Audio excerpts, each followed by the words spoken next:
Perkenalkan, nama saya Aulia Salma Rashidah, mahasiswi Kesehatan Masyarakat Universitas Negeri Malang.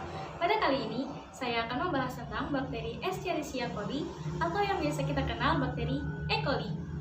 Escherichia coli atau E. coli adalah bakteri yang ditemukan oleh Theodore Escherichia pada tahun 1885. Bakteri E. coli biasanya hidup di dalam usus manusia dan hewan.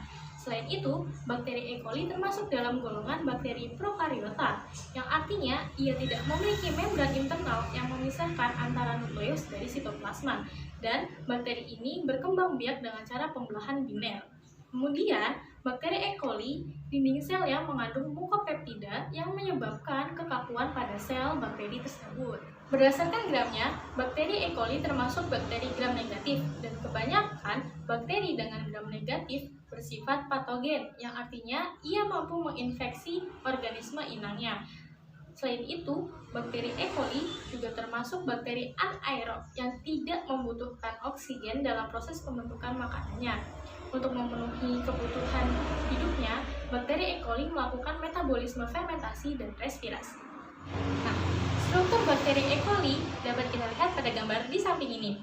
Bakteri E. coli sendiri tersusun dari kromosom yang berada di dalam nukleus, sitoplasma, ribosom, granula, dan DNA plasma. Kemudian, lapisan terluar dari bakteri E. coli terdapat kapsul yang memberikan bentuk bagi bakteri E. coli tersebut, lalu ada dinding sel, membran plasma, kemudian ada pili, dan flagela sebagai alat geraknya. Secara morfologi, E. coli memiliki bentuk batang pendek berukuran 2,4 x 0,4 sampai 0,7 mm, tidak berspora, namun mampu bergerak aktif menggunakan flagela.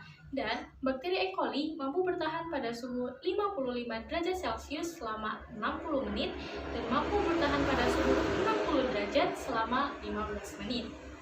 Sebelumnya, telah kita ketahui bahwa bakteri E. coli termasuk bakteri gram negatif yang bersifat patogen, yang artinya bakteri ini mampu menginfeksi manusia apabila air atau makanan yang kita konsumsi terkontaminasi oleh bakteri E. coli, terutama pada sayuran mentah dan daging yang tidak matang.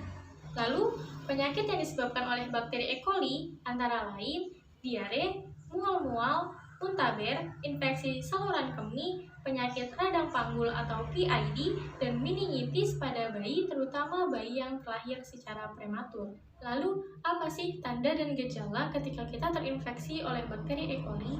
Gejala umum dari infeksi bakteri E. coli ini sendiri antara lain diare mendadak, kram dan nyeri pada perut, kelelahan, demam, mual, muntah, bahkan kehilangan nafsu makan. Lalu, tanda-tanda atau gejala ketika kita terinfeksi bakteri E. coli secara serius antara lain urin berdarah, berkurangnya jumlah urin, memar pada tubuh secara tiba-tiba, dan dehidrasi.